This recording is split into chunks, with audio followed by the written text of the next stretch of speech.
I got an interesting report here where a school lesson from a school in New Jersey, okay, they're on the topic of Islam. They teach Islam openly in this school, okay? The lesson was this, is that Muslims are being treated harshly by Christians. Where did this come from? This stems from what? Do I need to bring up Iraq, Syria, all the Christians over there that are being slaughtered on a daily basis by this form of Islam or whatever you want to call it? Okay, where they say they're doing this for Islam and everything. Christians are treating them too harshly. Christians aren't the ones that are out there killing people because of their faith. They're not the ones doing that. Where did this school get off saying something completely ludicrous and asinine such as this? It blows my mind. But you got the public school system that pushes the left agenda. So I can't be too surprised when I see stories like this pop up. I just can't. I've done past stories, guys, where schools have sat there and they teach you about the 5 pillars of Islam. Why? Because they're pushing God out and they're bringing Allah in. And they want you to now learn about this ideology. They want you to accept this. They don't want you to accept Jesus Christ. See, we can't say that in school. You can't say Jesus Christ. But you can say Allah, you can say Buddha, you can say, any other God that you want to, but you can't say Jesus Christ. And now, apparently, Christians are acting harshly against Muslims. Well, let me get you the story here, what's going on with this insane teacher at this New Jersey school. Completely ridiculous, okay? But the classroom assignment on Islam says that one negative effect of the Crusades is that Christians are still treating Muslims harshly. Okay. Mrs. Light of Westwood, New Jersey, was helping her 13-year-old daughter prepare for a world history test when she discovered some rather shocking lessons. Quote, "The Christians' harsh treatment of Muslims in the Holy Land led to bitterness that has lasted to the present," one worksheet stated. Another worksheet asks students to identify, quote, "one negative effect of the Crusades that has continued to the present." The answer written on the worksheet said, quote, "The Christians' harsh treatment of Muslims continues in the present day." In this day and age, when so many bad things are happening to Christians all over the world, they are basically saying that Christians caused this, Mrs. Light told me. This is just too much. Well, when reaching out to the superintendent of the school district, but so far they have not wanted to return calls for any comments and I'm not at all surprised. Mrs. Light went on to say that the class has been studying Islam since the beginning of the school year. She said that the students have also touched on Christianity and Judaism, but the main focus, the prime focus of the class has been on Islam. Well, that's nice of them to give Christianity and Judaism just a touch, just a little bit. And I really wonder what it was that they actually taught about either of those religions. Be very interested to see what that exactly was about. But she went on to say, this is indoctrination, she added. Mrs. Light does not blame her daughter's teacher for the Islamic-centric lessons.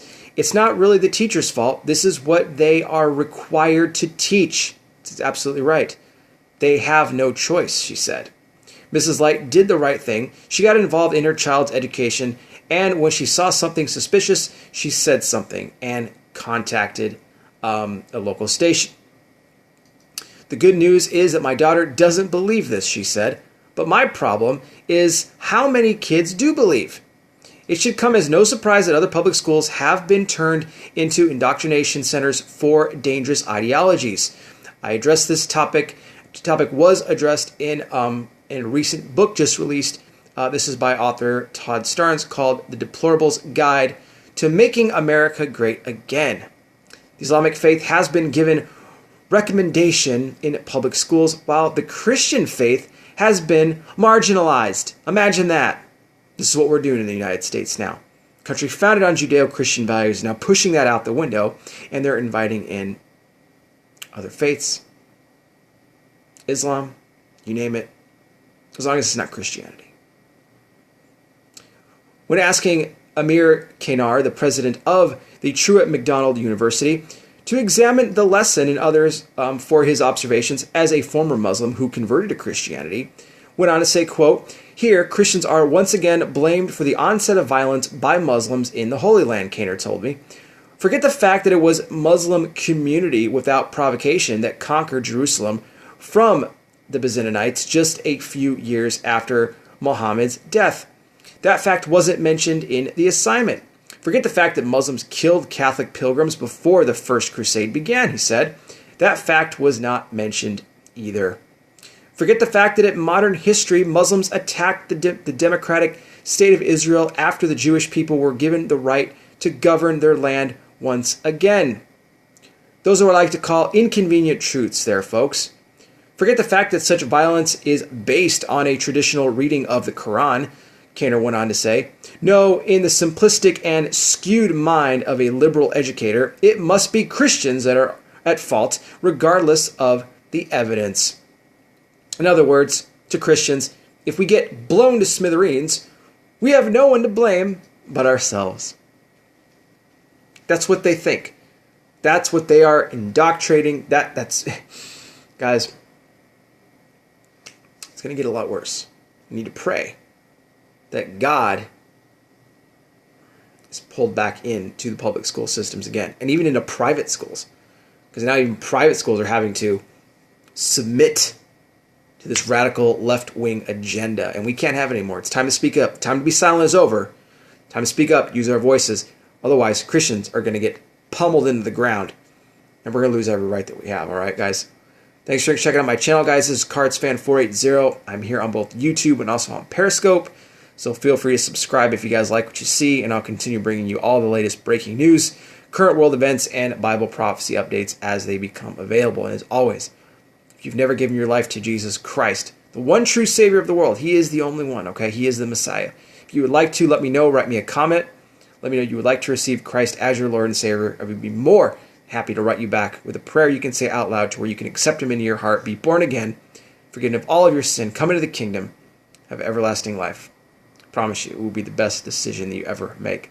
Hang in there, guys. Jesus Christ is coming back soon, all right? But until then, we got work to do.